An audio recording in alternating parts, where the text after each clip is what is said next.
네, 새생활의 시작. 오늘은 하나님의 말씀 안에 사는 새생활의 시작 5가를 배우는데 우리가 그동안에 텀이 좀 길어서 앞에 내용이 생각이 안 날 수도 있어가지고 제가 짧고 굵게 앞에 내용을 좀 정리를 해왔습니다.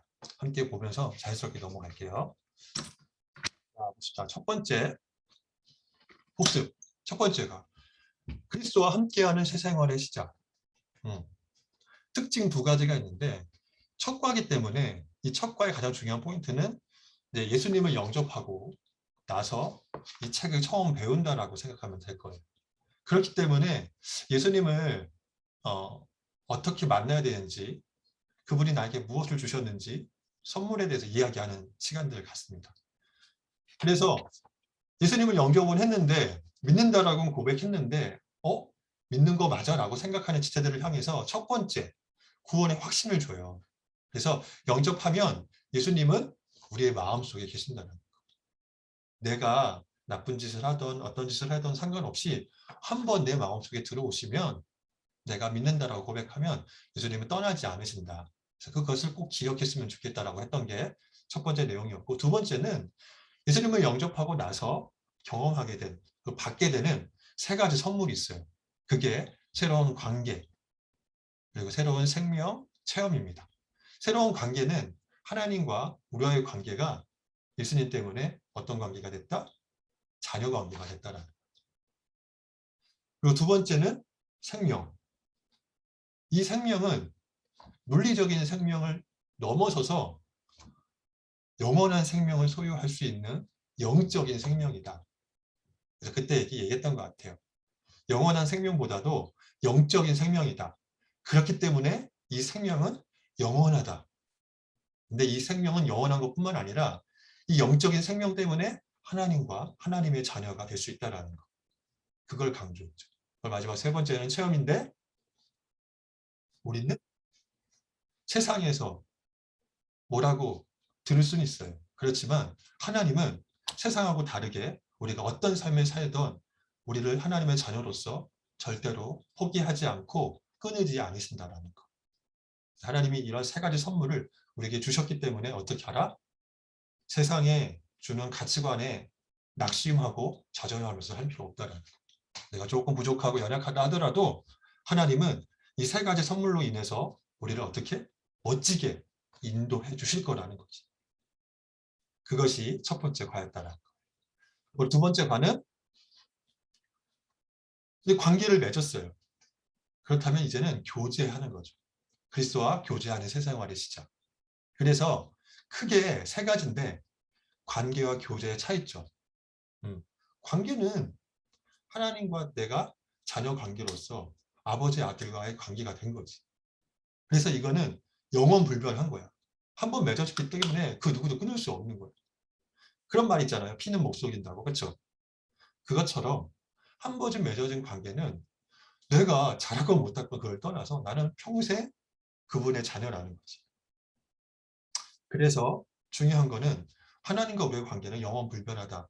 이것과 동시에 교제가 무엇인가. 그런데 우리가 하나님이 기뻐하시는 일을 하지 않았을 때, 죄를 지었을 때, 하나님을 싫어서 떠났을 때 어떻게 된다? 교제는 단절될 수 있다는 거예요. 아무리 오랜 신앙생활을 했다 하더라도 하나님 앞에 범죄를 했거나 하나님이 싫어서 떠났거나 했던 사람들은 신앙의 연륜과 상관없이 하나님과의 교제가 끊어질 수 있다는 거예요. 그래서 어떻게? 우리는 늘 항상 겸손해야 돼요. 신앙이 많건 적건을 떠나서 우리의 교제가 끊어지지 않도록 하나님 앞에 늘 겸손하게 나가야 되죠. 근데 그렇게 끊어질 때 어떤 사람이 되냐면 우리가 세 사람을 배웠는데 그 세 사람 중에 육신에 속한 사람이 된다라고 얘기했어. 첫 번째 사람은 육에 속한 사람, 예수님을 믿지 않는 사람이 아직. 두 번째 사람은 예수님을 믿고 예수님과 동행하는 사람. 세 번째 사람은 예수님을 믿지만 교제가 단절된 사람, 죄를 지었거나 아까 말했던 하나님으로부터 떠난 사람을 말하는 거지. 그래서 이 관계와 교제 그리고 세 사람을 통해서 우리가 뭘 보게 되냐면 우리가 이 세 번째 사람이 될 때가 참 많다는 거지. 그렇지? 안타깝게도 우리는 주님을 사랑한다라고 하지만 여전히 육에 속한 사람, 세상적인 그리스도인처럼 세상과 타협하며 살 때가 참 많은 것 같아요. 그래서 그때마다 나는 예수님 안 믿는구나. 하나님이 내 안에 안 계시는구나라고 생각하는 사람들이 참 많다라는 거지. 근데 그것이 옳다 안 옳다? 아니다라는 거. 한번 우리 안에 들어오시면 예수님은 우리를 절대로 떠나지 않으신다고 하셨어. 대신에 뭐가 있다? 교제가 달려야 되는 거죠. 교제가. 그래서 하나님이 주시는 그런 풍성한 것들, 영적인 능력들을 내가 경험하고 누리지 못하는 거예요. 교제가 단절되니까 하나님이 주시는 것을 내가 누리지 못하죠. 그래서 이 교제의 회복을 위해서 뭘 해야 된다? 죄 고백을 해야 된다라고 우리가 배웠어요. 그 죄 고백의 세 가지가 동의, 감사, 회개. 동의는 내가 죄를 지었습니다. 라고 인정하는 것. 근데 무엇을 근거해서? 하나님의 말씀을 근거해서 내가 죄 지었습니다라고 하나님 앞에 말씀을 통해서 내가 인정하는 거예요. 그 감사는 뭐야? 감사는 예수 그리스도 십자가 사건 때문에 내 죄가 해결됐다는 것에 대해서 하나님 앞에 감사하는 거예요. 그리고 마지막 회개. 더 이상 그 죄를 짓지 않겠습니다. 하나님이 기뻐하시는 그 삶을 살겠습니다라고 그 죄의 길에서 돌이켜서 올바른 하나님의 길로 가는 것이 회개다. 근데 이 회개는 내가 할 수 있다 없다? 할 수 없다라고 얘기했어. 왜? 인간이니까. 나의 힘으로는 회개할 수 있는 능력이 없어요. 그래서 그때도 얘기했을 거야. 회개하고 싶은데 바꾸고 싶은데 바꾸기 너무 힘드는 거야. 왜? 인간적인 육의 모습이 있으니까. 그럼 어떻게 해야 되겠어? 그러면 주님의 도움을 받아야 되지. 근데 어떤 주님의 도움? 성령님의 도움. 그래서 우리가 성령 충만을 통해서 어떻게? 죄의 사슬에서 벗어날 수 있는 거야. 죄의 문제에서 벗어날 수 있는 거야. 계속적으로 반복되는 죄를 짓는 것에 대해서 벗어날 수 있는 거야. 그래서 우리가 이 죄 고백의 가장 중요한 포인트가 뭐다라고 얘기했지? 동감회는 삼위일체 하나님을 내가 믿고 신뢰하고 의지하는 것. 하나님의 말씀, 예수 그리스도의 십자가, 성령님의 인도하심. 그것을 믿고 신뢰할 때 우리의 죄가 우리의 죄에서 자유하게 될 수 있다는 거죠. 이것은 단순한 어떤 말로 선포되는 것이 아니라 신앙 고백과 같은 중요한 포인트라는 것을 꼭 생각했으면 좋겠어. 나중에 내년에 이제 너희들이 수원들을 향해서 요 수모임을 해줄 때 이과의 요 내용은 꼭 강조하면 좋을 것 같아. 어쨌든 그렇다는 거. 그래서 이과는 그리스도와 교제를 어떻게 해야 되는가? 교제가 단절됐을 때는 우리가 어떻게 하나님 앞에 다시 나가야 되는가에 대해서 얘기했다면 3과는 마지막에 이야기했던 그 회개의 영역 속에서 어떻게 하라? 성령 충만 받아라. 성령의 능력으로 하라. 그것이 세 번째 과라는 거지. 교제를 어떻게 건강하게 성장하고 세워가기 위해서는 뭐가 필요하다? 성령 안에서 사는 것이 필요한 거야. 일시적인 은혜를 받을 수는 있어. 그런데 어떻게? 지속적으로 영적인 성장, 죄로부터 우리를 보호하기 위해서는 뭐가 필요하다? 성령 안에서 사는 삶이 필요하다라고 성령은 분명히 얘기하고 있다. 그래서 크게 두 가지로 나눠서 얘기하고 있는데 첫 번째는 뭐 하라? 그래서 성령 충만 받는 것이 진짜로 중요하다. 그리스도인들은 성령 충만한 삶을 살지 못하면 어떻게 된다? 실패할 수밖에 없는 삶을 살게 된다는 거예요. 그래서 예수님도 승천 전에 제자들한테 강조하셨던 것이 무엇이었다? 성령 충만 받는 거였다. 내가 없을 때 또 너희들이 승리할 수 있는 비결이 있는데 과연 그게 뭐다? 성령님의 의지하는 삶, 성령님의 도움받는 삶, 나를 대신해서 나보다 더 큰 일을 너희와 함께 할 수 있는 삶이 바로 성령 충만한 삶이라는 거지. 그래서 우리는 지금 예수님의 본을 쫓아서 무엇으로 충만해야 된다? 성령으로 충만해가지고 그 충만한 삶으로 살아야 된다는 거. 내가 할 수 없는 거, 내가 불가능한 거, 내가 연약한 거, 죄 앞에 늘 쓰러지는 것들, 고민되는 것들, 무엇을 통해서? 성령의 능력을 통해서 하나님 앞에 세워져야 된다. 그래서 성령을 3구에서 강조하고 있었던 거죠. 그런데 중요한 건 어떻게 성령 충만을 받느냐야. 어떻게 성령 충만 받는다? 나와 있죠. 간단해요. 믿음으로 성령 충만을 간구하면 어떻게 된다? 여러분 성령 충만 받을 수 있는 거예요. 기도원에 가서 뭐 새벽 기도를 하고 뭐 나무를 뽑아야 되고 아니야. 성경에서 말하는 가장 중요한 성령 충만 받는 방법은 바로 믿음으로 성령 충만을 간구했을 때 내가 성령 충만을 받을 수 있는 거예요.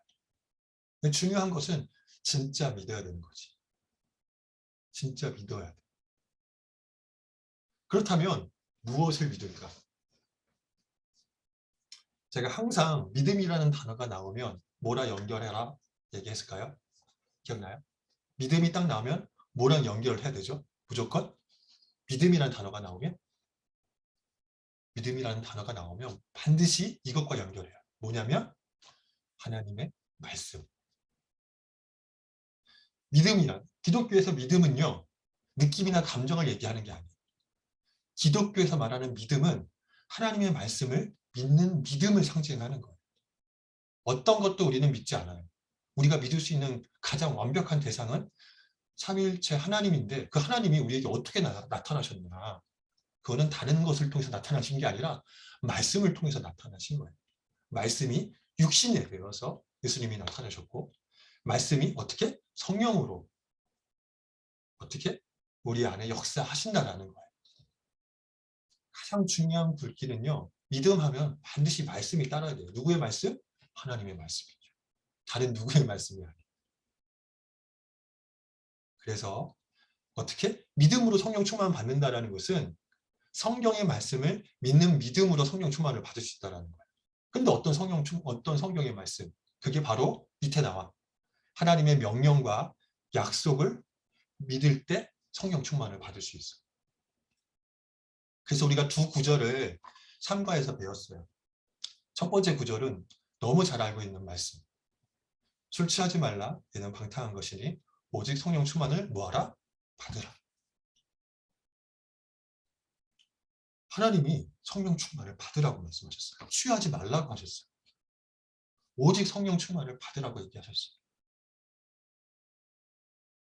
그래서 이게 되게 중요해요. 성령 충만을 우리는 받아야 돼요. 받을 의무가 있고 또 책임도 있는 거예요. 근데 책임으로만 주시지 않으셨죠. 왜 하필이면, 이건 여담이에요. 왜 하필이면 술과 성령을 같이 비교하면서 얘기했을까? 왜냐하면 그 당시 때, 이 말씀을 선포하셨던 그 당시 때 뭐가 제일 많이 행해졌냐면 술이라는 것들. 그 당시 문화 자체가 술과 물이 거의 비슷한 동급으로 취급되는 시절이었어요. 왜? 지역 자체가 사막이었어요. 광야가 많은 사막 지역이었기 때문에 물이 많지 않았다는 거예요. 그래서 어떻게? 술? 아니야. 술은 아니고 포도주를 많이 마셨던 거지. 근데 포도주를 저장하다 보니까 어떻게 돼요? 이게 오래 보관될수록 어떻게? 발효가 돼. 어, 알코올이 되는 거지. 포도주가 되는 거야. 그래서 이 당시 때 술은요, 사실은 술의 기능이 아니라 우리가 지금 마시고 있는 술의 기능이 아니라 물의 기능에 더 가까웠어. 근데 그렇게 물을 마시는 것처럼 술을 이렇게 포도주를 마시다 보니까 어떻게 돼? 취한 일이 생기는 거야. 평상시에. 어. 그러다 보니까 성령 충만과 반대되는 행동들을 평상시에 하게 되었다는 거지. 신학적으로 그래요. 그래서 그것을 멀리하기 위해서 어떻게? 취하지 말라는 단어가 바로 여기서 나타나는 거예요. 성경적 유래가 반드시 그렇습니다. 그래서 저는 오히려 요즘에는 술을 먹지 말라고 해요. 굳이 먹을 필요가 없다는 거예요. 왜냐하면 이 당시 때는 술을 먹을 수밖에 없는 상황이었어. 왜? 술은 물이었기 때문에. 근데 지금은 술을 대체할 수 있는 많은 영역들이 많잖아요. 그렇지만 사람들은 그거와 상관없이 술을 취하기 위해서 먹는 거죠. 어쨌든 이게 중요한 거 아니니까 그냥 여담으로 들으시면 됩니다. 중요한 것은 하나님께서는 술 취하지 말고 성령 충만 받으라고 말씀하십니다. 하나님 명령하셨어요. 근데 여기서 끝나지 않습니다. 뭐 한다고? 약속. 무슨 약속? 요한일서 말씀에 기록해서 이렇게 나와 있습니다. 너희가 하나님의 뜻대로 구하면 하나님이 어떻게 하신다? 들어주신대요. 하나님이 기뻐하시는 것, 하나님 원하시는 것으로 하나님 앞에 간구하고 구하며 들어주신다는 거예요. 이 두 말씀을 가지고 우리가 성령 충만을 구하면 어떻게 된다? 하나님이 성령 충만은 주실 수밖에 없다라는 거야, 논리적으로. 근데 성령 충만을 구하는 대부분의 사람들은요, 자기보다도 하나님을 위해서 구하는 사람들이 대부분이에요. 왜? 성령의 용도는 하나님을 향해서 사용되는 거니까. 성령이 오신 이유는 하나님의 영광을 위해서 오셨으니까. 이 모든 것이 퍼즐이 맞아요. 그래서 하나님은 어떻게? 이 성령 충만의 기도를 들어주실 수밖에 없다라는 거예요. 그래서 우리가 성령 충만을 받고 싶다면, 더 이상 예전처럼 돌아가기 싫다면 어떻게 해야 된다? 이 명령과 약속을 내가 믿고 신뢰함으로 하나님 앞에 기도하고 나가야 돼요. 그러면 하나님이 성령 충만케 해주셔서 우리가 죄로부터 떠날 수 있도록 우리를 인도해 주실 거라는 거예요. 그리고 하나님이 기뻐하는 삶으로 조금씩 제대로 인도해 가실 거라는 거죠. 그래서 이 성령 안에서 사는 것이 진짜로 중요하다 얘기했고요. 이거와 삼가 내용을 통해서 우리는 뭘 보게 되냐면 어떻게? 이 죄를 고백하는 것과 성령 충만 받는 것을 어떻게 하라? 끊임없이 하라. 어떻게 하는 것처럼? 영혼의 호흡을 하는 것처럼 끊임없이 해야 되는 거예요. CCC를 창설했던 비브라의 박사님이라는 분이 계시는데 그분은 어떻게 이런 얘기를 하셨냐면 자기는 30분마다 한 번씩 영혼의 호흡을 했다. 죄를 고백하는 것과 성령 충만 받는 것을 30분에 한 번씩 했다라고 간증을 하십니다. 그만큼 내가 매 순간순간 하나님과 동행하는 삶, 성령에 의지하는 삶을 사는 것이 중요하다는 것을 우리에게 보인다는 거예요. 여러분 많이 아시겠지만 엄청난 일을 했던 목사님들, 대형교회 목사님들이 한순간에 무너지잖아요. 왜 그렇겠습니까? 그분이 지식이 없습니까? 능력이 없습니까? 아니잖아요. 어느 한순간에 내가 성령 충만하지 못했을 때, 하나님 기뻐하시는 마음을 갖지 못했을 때 무너질 수 있다는 거야.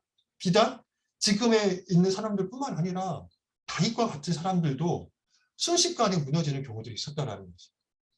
그래서 우리가 많은 지식을 얻는 것보다도 오히려 영혼의 호흡, 죄를 고백하고 성령 충만 받는 것을 이렇게 호흡처럼 하는 습관, 또 하나님 앞에서의 겸손한 태도를 갖는 것이 진짜로 중요할 것 같아요. 자, 그리고 근데 여기서 끝나지 않죠. 마지막입니다.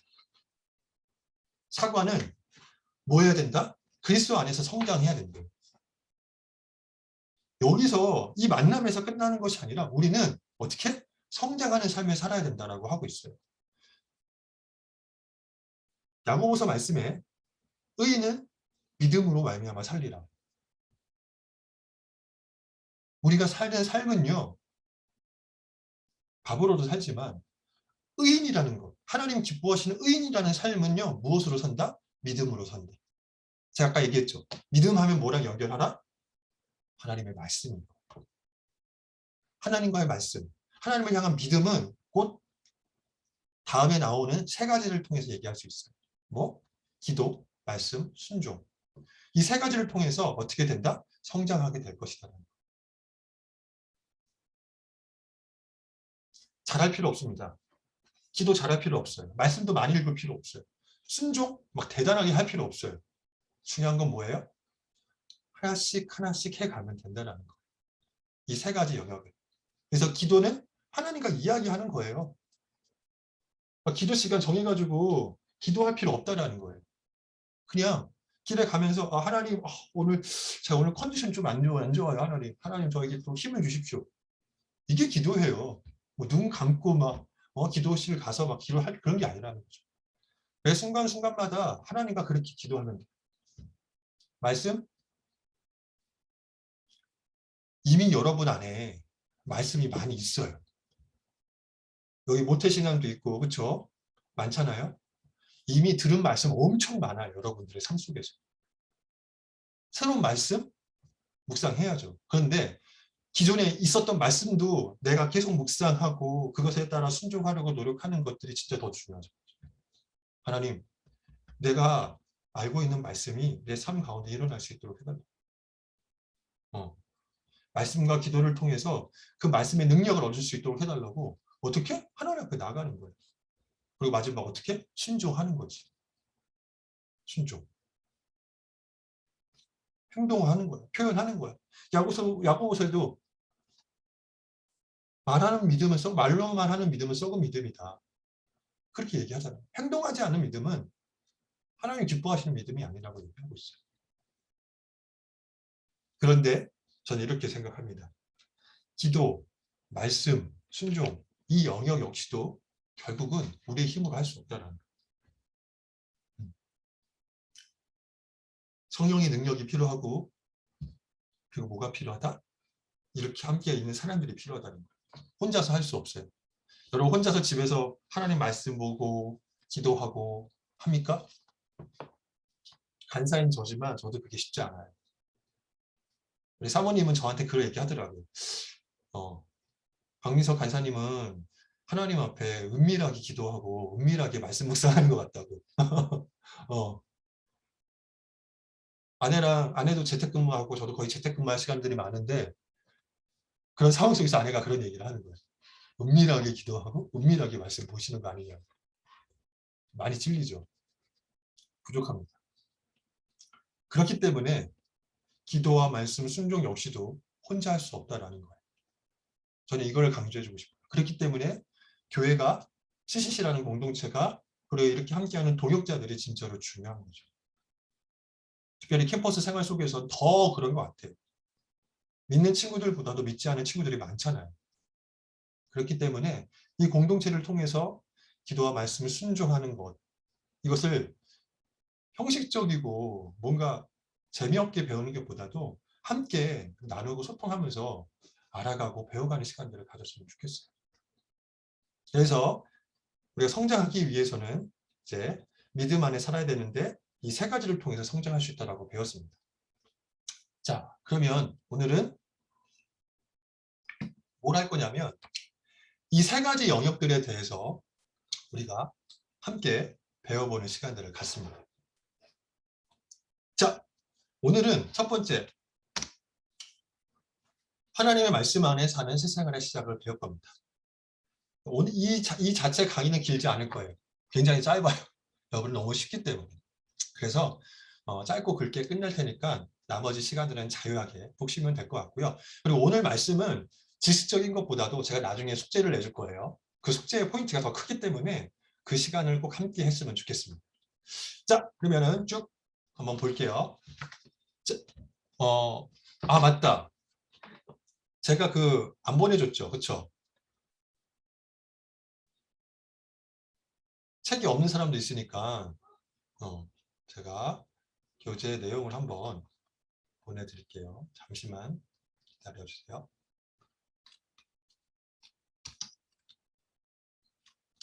요걸 내 순원들한테는 이거 안 보내줬구나.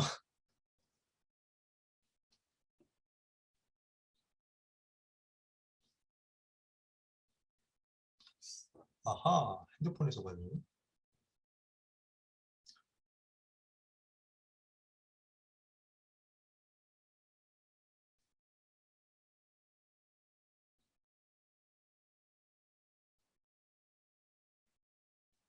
제가 카톡방에 보냈습니다. 지금.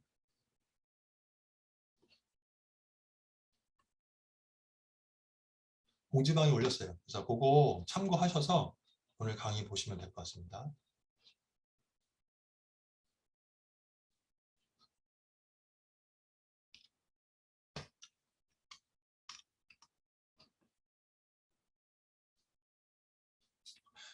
다른 티체들한테는 다 줬는데 내 수능들한테는 안 줬네. 미안해요. 자, 후딱 끝내고 마무리합시다. 자, 5가 하나님의 말씀 안에 사는 새 생활의 시작입니다. 첫 번째, 점검 질문 옆에 그림 같은 거 있잖아요. 그렇죠? 그림 같은 거. 요 그림 같은 글들을 우리 영민이가 한번 읽어주겠니? 성경은 마이크 켜주시고요. 이렇게 날림체로 되어 있는 거 말씀하시는 네, 거구나. 성경은 인간에게 주신 하나님의 말씀입니다. 하나님께서는 당신에게 하실 말씀이 있으십니다. 그리스도인 생활의 탐험은 성경을 통해 하나님이 어떠한 분이며 당신을 위한 하나님의 계획이 무엇인가에 대해서 보다 많은 것을 발견하는 데서 시작됩니다. 네, 그렇습니다. 하나님의 계획이 무엇인가, 그리고 많은 것을 발견하기 시작한다는 거죠. 성경을 통해서 하나님이 이 두 가지 가장 중요한 포인트를 주신다는 거예요. 우리는 이것을 배워가는 시간, 알아가는 시간들을 갖습니다. 자, 그렇다면 성경 말씀은 어떻게 공부하나, 이 부분들에 대해서 48페이지 이 부분을 우리 경보가 한번 읽어줄래? 역사 이래 하나님은 그가 창조하신 사람들과 대화하기를 원하셨습니다. 예수님이 오시기 전에 하나님은 구약의 선지자들을 통하여 말씀하셨고 그 말씀들을 기록하도록 하셨습니다. 그 후에 하나님은 그분의 말씀을 친히 이 세상에 보내셨으며 그 말씀은 예수님 안에 있었습니다. 요한복음 1장 14절. 예수님이 세상에 계셨을 때뿐 아니라 그가 죽으시고 부활 승천하신 후에도 하나님은 사도들로 하여금 예수님의 말씀과 사역을 기록하도록 그들을 인도하셨습니다. 언제라도 순종할 각오가 되어 있었던 그들의 신실함의 결과가 바로 신약 성경입니다. 성경은 하나님께서 우리에게 말씀하시고자 하는 것의 완전한 기록입니다. 성경은 우리와 교제하기를 원하시고 우리의 예배를 받으시는 하나님이 주신 것입니다. 오늘 공부할 내용은 성경을 이해하고 즐기는 방법을 알아보는 것입니다. 네, 감사합니다. 일단 성경을 통해서 하나님이 구약, 신약을 통해서 그 시대에 맞게 말씀해 주셨던 거죠. 그래서 성경은 우리를 향해서 하나님이 주시는 메시지다. 근데 구약과 신약은 특징이 있죠. 구약은 먼 시대적 얘기인 거죠. 먼 시대적 얘기. 그렇지만 어떤 거? 원초적인 얘기야. 구약은. 어떻게 하나님이 세상을 창조하셨는지, 창조 후에 어떤 일을 우리에게 나타나셨는지, 그것을 디테일하게 설명한 부분들입니다. 그렇다면 신약은 간단하게 설명하면 어떻게 될 수 있을까요? 신약은 이거 역시도 먼 세대 얘기야. 이거 여기도 우리한테는 먼 세대 얘기지. 그런데 예수 그리스도를 통해서 그의 삶을 통해서 그의 사역을 통해서 만난 누구들, 제자들, 영혼들의 얘기는 누구의 얘기다? 우리의 얘기일 수 있다는 거. 더 현실감 있는 우리들의 삶일 수 있다는 거지. 이게 굉장히 중요한 포인트입니다. 신약은 2000년 전에 쓰여졌겠죠. 그렇지만 그럼에도 불구하고 예수님께서 하나님을 몸으로 오신 그 예수님께서 우리들 같은 삶으로 우리와 함께 우리들의 이야기를 쓰신 책이 바로 신약이라는 거지. 나랑 다른 삶이 아니라 그분이 우리 같은 사람으로 오셔서 사람의 모습으로 또 사람 같은 나를 향해서 어떤 일들을 행하셨던 것들, 그것이 바로 신약이라는 거예요. 그렇기 때문에 이거 역시도 과거지만 이거 역시도 때로는 현재일 수 있고요. 이거 역시 미래일 수 있다는 거예요. 이게 굉장히 중요한 포인트입니다. 그래서 특별히 신약을 읽을 때는 과거, 미래, 현재적인 시제를 가지고 내가 묵상할 수 있는 또 센스도 필요한 것 같습니다. 그래서 세상 사람들이 성경을 읽는 것과 기독교인이 성경을 읽는 것의 차이가 굉장히 커요. 그래서 그런 부분들을 생각하면 좋을 것 같습니다. 자, 그렇다면 두 번째, 하나님께 귀를 기울이는 법을 배웁시다. 이 부분을 우리 성아가 한번 읽어주면 고맙겠습니다. 성경은 인간이 읽어야 할 가장 중요한 책입니다. 그런데 많은 그리스도인들이 하나님께서 성경을 통하여 그들에게 말씀하시는 것을 어떻게 듣는지 그 방법을 잘 알지 못합니다.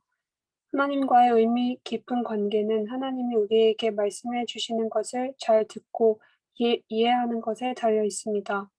다음은 당신이 하나님의 말씀을 공부하기 시작하는 데 도움을 주는 몇 가지 제안입니다. 먼저 성경을 읽는다는 것은 다른 책들을 읽는 것과는 다르다는 사실을 알아야 합니다. 성경은 하나님의 영적인 감동으로 된 말씀입니다. 성경에는 하나님께서 당신에게 하시려고 하는 말씀이 있습니다. 그러므로 주님, 이 말씀은 주님의 사랑과 가르침에 대하여 주님이 저에게 친히 쓰신 편지입니다. 제가 주님의 권면과 명령들을 이해하고 순종하도록 도와주십시오. 라는 자세로 성경을 읽으십시오. 네, 사실 뭐 요 전체적인 문구는 어려운 게 아닙니다. 특별히 뭐 따로 막 설명할 필요는 없는 것 같아요. 이 글 자체를 받아들이면 될 것 같고요. 가장 중요한 거는 성경은 하나님의 영적인 감동으로 쓰여졌다.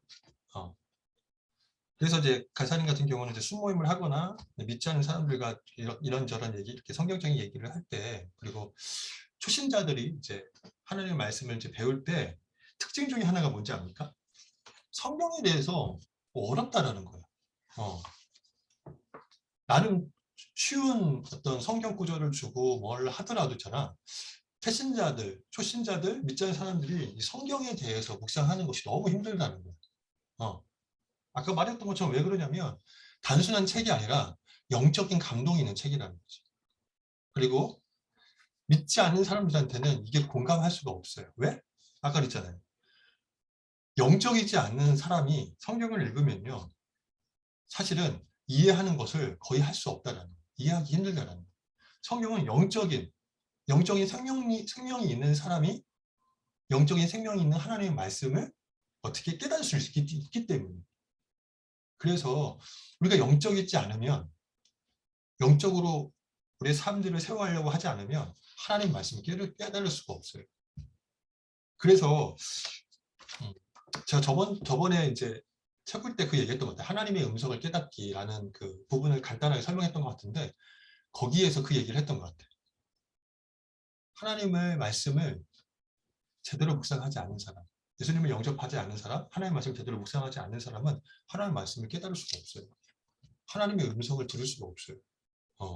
영적이지 않은데 영적인 훈련을, 말씀을 배우려고 노력하지 않았는데 하나님의 말씀을 깨닫는다? 그게 쉽지 않은 거예요. 어떤 순원들이 막, 저 하나님이 이렇게 가라고 말씀하시는 것 같아요. 하나님 그렇게 말씀하실 수도 있죠. 근데 물어봐요. 너의 지금 영적인 상태는 어떠냐?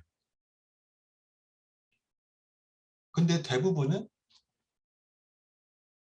이렇게 그런 얘기를 하면 대부분은 퀘스천인 거죠. 자기 영적인 상태가 많이 좋지 않아요. 근데 하나님의 음성을 막 깨닫고 하나님 이렇게 가라고 하신 것 같아요. 그 말이 나오기는 사실 쉽지 않습니다. 그러니까 중요한 것은 이 말씀은요. 단순히 뭐 하는 거 아니에요. 독서 감상문처럼 하는 게 아니라는 거죠. 영적인 사람들이 영적으로 하나님 앞에 나갔을 때 묵상되어진다라는 거예요. 그것이 비록 작을지라도 그 작은 것이 어떻게 될 수 있다? 산을 옮길 수 있다는 거예요. 중요한 건 영적인 신앙, 작은 믿음으로 하나님의 말씀을 보지 않으면 영적인 능력이 나타나지 않아요. 그래서 막 어떤 사람들은 시간 관계상 여기까지 하겠습니다. 어쨌든 그렇습니다. 그래서 중요한 것은 뭐다?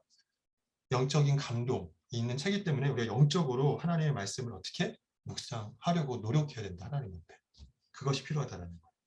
근데 그 작은 노력이, 작은 믿음이 어떻게 될 수 있다? 하나님의 말씀을 깨닫는 중요한 열쇠가 될 수 있다.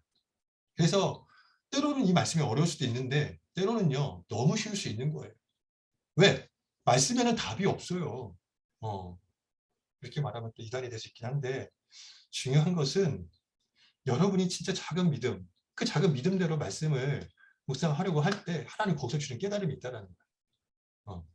이단들이 뭐 잘못된 종교를 가지고 있는 사람들이 이걸 악용하면 안 되겠지만 순수한 마음에 하나님 말씀 묵상하려고 하는 작은 믿음에 소유된 사람들이 묵상하려고 노력했을 때 다른 것보다도 자신한테 말씀을 적용할 노력할 때 거기에 소망이 있다라는 거죠.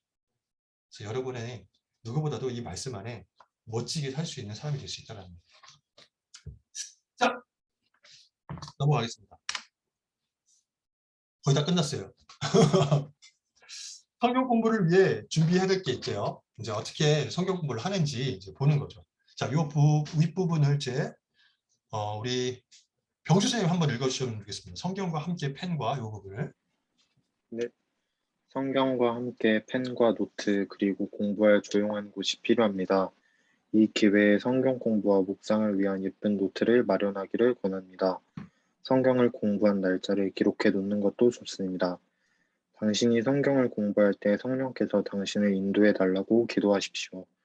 성경 공부는 보통 관찰, 해석, 적용이라는 3단계를 포함합니다.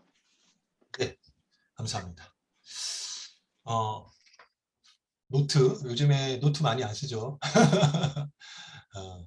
그래서 노트를 기록해서 책으로 해가지고 기록하는 게 되게 좋은 습관 같아요. 근데 이것이 불편한 사람도 있을 수 있잖아요. 근데 요즘은 아이패드 세대라서, 그렇죠? 패드, 타블렛 PC 세대라서 그것을 통해서 잘 기록하면 좋고, 중요한 거는 기록하는 과정들이 중요한 것 같아요. 그래서 내가 요 시기 때 이렇게 기록했다는 걸 나중에 또 봤을 때 굉장히 또 새로운 마음을 가질 수 있거든요. 그래서 요즘은 뭐 노트도 중요하지만 뭐 아이패드도 있고 여러 가지 기록할 수 있는 매체가 있기 때문에 그런 기록을 잘 남기고 내 것으로 만든다면 나중에 좋은 또 추억거리도 될 수 있을 것 같아요. 어쨌든 그 부분들을 생각하시면 좋겠고요. 그리고 조용한 곳. 성경에도 그런 얘기 많이 나오는데 조용한 곳에서 기도하고 조용한 곳에서 말씀 보라고 하는 부분들이 굉장히 많이 나옵니다. 왜냐하면 말씀은, 기도는 하나님과 1대1로 하는 것이 가장 크기 때문에, 누군가한테 보여주는 게 아니기 때문에 하나님과 나의 은밀한 시간들을 갖는 것이 그 어떤 시간보다도 중요하기 때문에 조용한 장소에서 하는 것이 중요하다는 거죠. 그리고 이렇게 순모임을 하면 또 순모임 하는 사람들 안에서 그 조용한 장소를 잡아서 방해되지 않는 곳에서 하는 것이 중요하다고 생각합니다. 어쨌든 그렇게 보시면 될 것 같고요. 성경 공부, 말씀은 어떻게 우리가 보냐면 크게 세 가지를 통해서 본다라고 합니다. 첫 번째는 관찰, 두 번째는 해석, 그리고 세 번째는 묵상과 적용입니다. 순서가 잘못됐네요. 순서 죄송합니다. 관찰, 해석, 적용 이런 순으로 하시면 돼요. 근데 이것도 뭐 어렵지 않잖아요. 자, 관찰에 대해서 우리 동훈이가 한번 읽어줄래? 관찰에 대해서. 첫 번째 단계에서는 이 구절이 무엇을 말하는가를 발견하기 위해서 관찰합니다.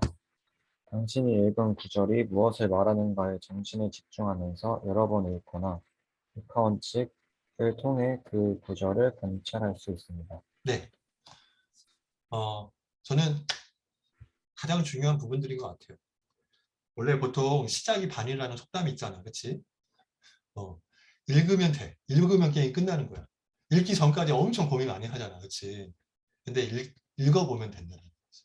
읽어야지 하나님의 말씀을 깨달을 수 있는 과정을 가질 수 있을 것 같아요. 그래서 이 첫 단계를 전 개인적으로 가장 크게 보는데 접할 수 있는 시간들을 가졌으면 좋겠어요. 근데 읽는데 또 이 관찰을 어떻게 하냐면 포인트가 있습니다. 그냥 읽으면 돼요. 일단은 문자 그대로 읽으면 돼요. 뭐 덧붙일 필요 없이 아 이런 거구나 라고 읽으면 되는 거예요. 그런데 읽을 때 어떻게 알아? 생각해야 돼. 어떤 것까지 생각하냐면 누가 언제 어디서 무엇을 어떻게 왜 상황적인 내용을 내가 파악할 수 있어야 된다는 거지. 이렇게 이런 상황들이 있었구나라는 것에 대해서 파악할 수 있는 거. 읽는 게 포인트지만 요거까지 같이 하는 거지. 그런데 여기서 끝나지 않고 나는 이 관찰에서 플러스에서 한 가지 추가하고 싶은 게 있어요. 뭐냐면 기도하는 마음으로 읽었으면 좋겠어요. 아까 전에 얘기했잖아요. 우리의 이 성경은 말씀은 독서가 아니에요. 우리의 말씀은 하나님과 이야기하는 거예요. 하나님과 대화하는 거예요. 그렇기 때문에 어떻게 해야 돼? 대화라고 생각하면 보다 기도가 들어간다는 거예요. 하나님과 이야기하는 거니까.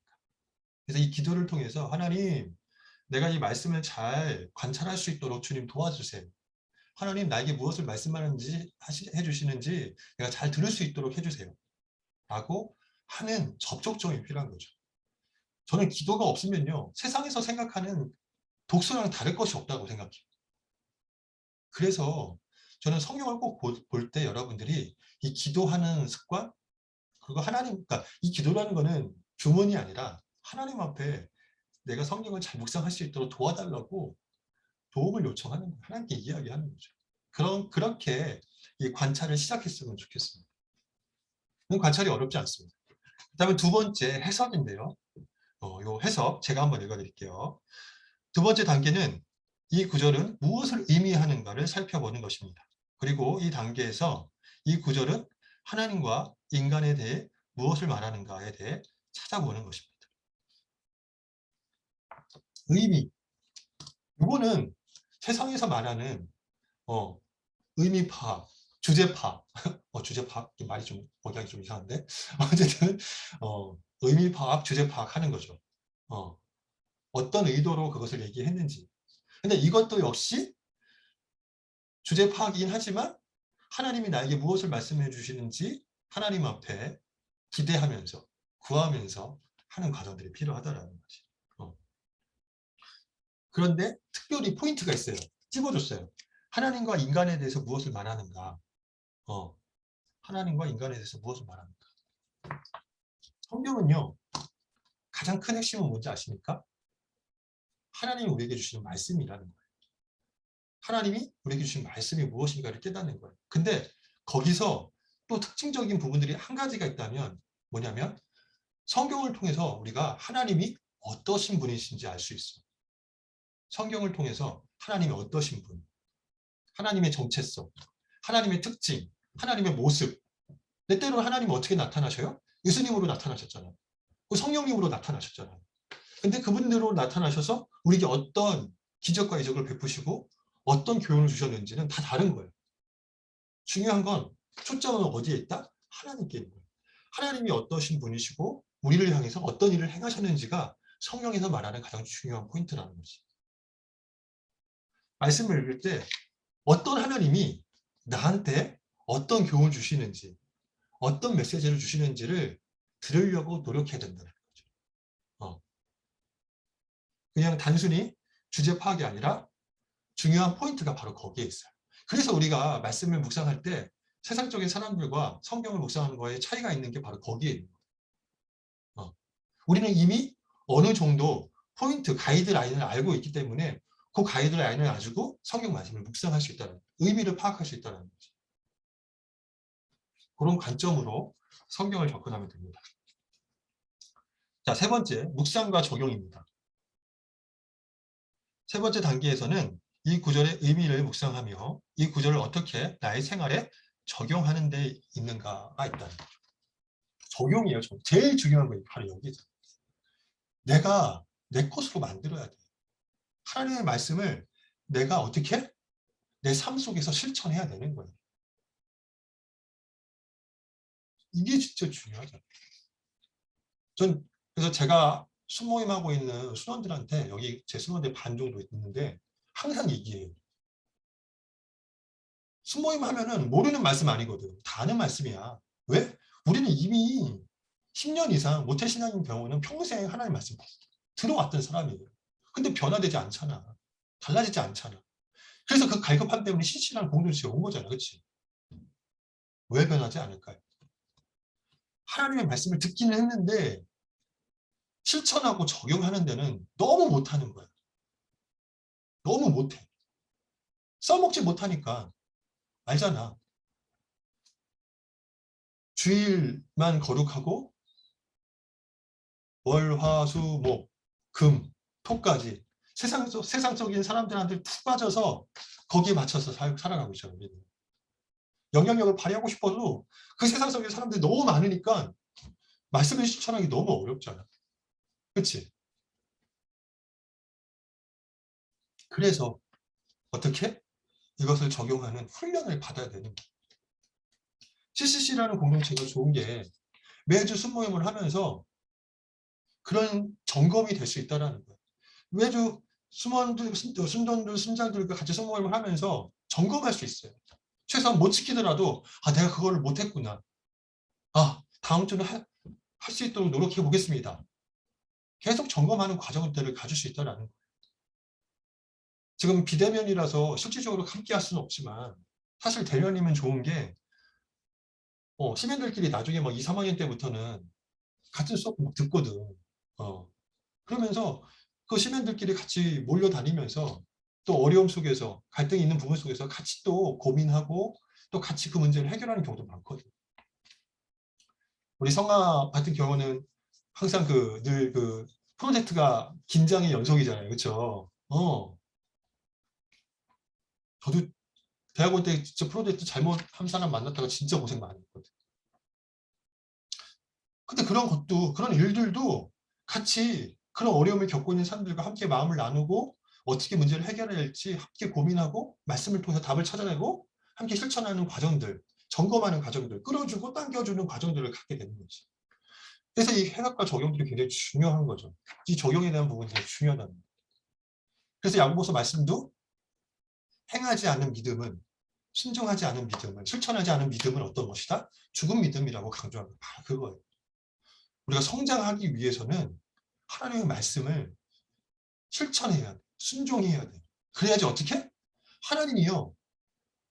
실천하고 순종했을 때 하나님의 결과를 우리에게 주신다라는 거예요. 억울해도 정직하게 사는 삶, 억울해도 좀 뒤처져도 하나님의 뜻대로 사는 삶, 하나님을 위해서 투자하는 삶을 살면 순종하는 것을 통해서 어떻게? 하나님의 결과를 하나님이 만들어 주신다라는 거예요.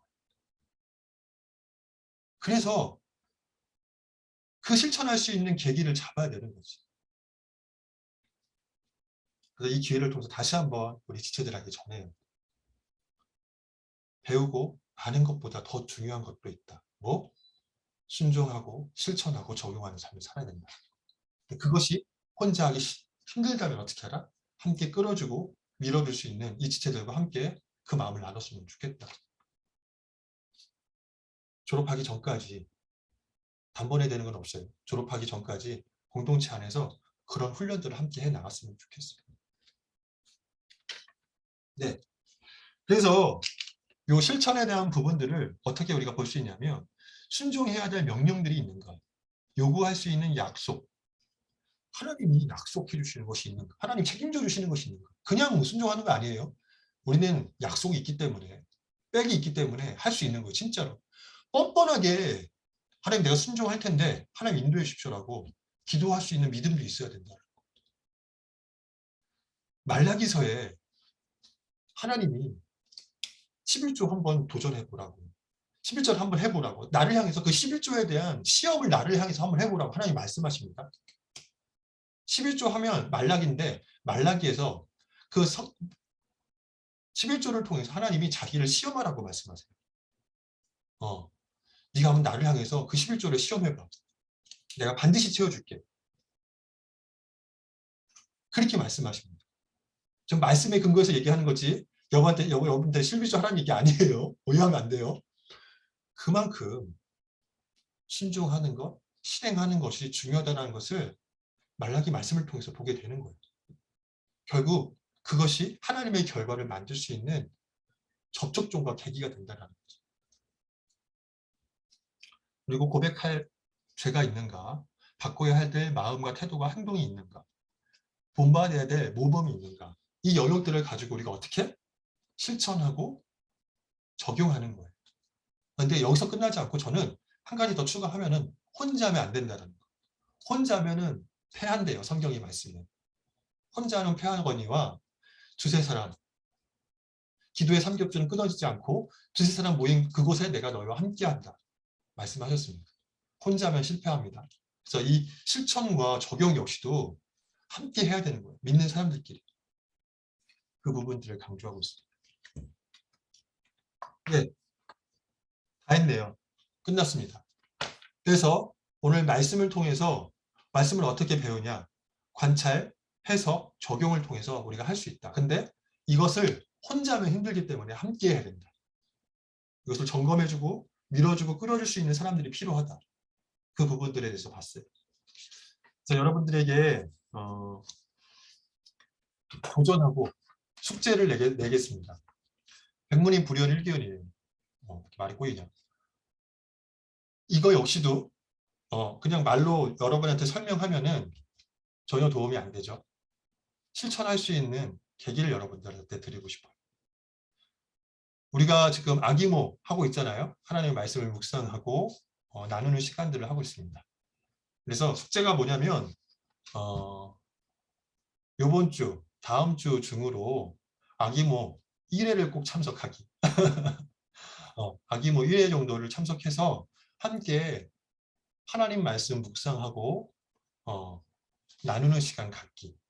그리고 그때 내가 요번 한 주 동안 요것을 한번 실천해 보겠습니다라고 했던 것들을 좀 생각해 보면서 함께 이 말씀에 대해서 실질적으로 함께 해보는 시간 갖기. 그래서 숙제이긴 한데 강요 아닙니다. 도전입니다. 그래서 여러분에게 모임을 위한 시간이 아니라 오늘 배웠던 것을 좀 적용할 수 있는 시간들로 가졌으면 좋겠어요. 그래서 오늘은 여기까지 하겠습니다. 수고하셨습니다.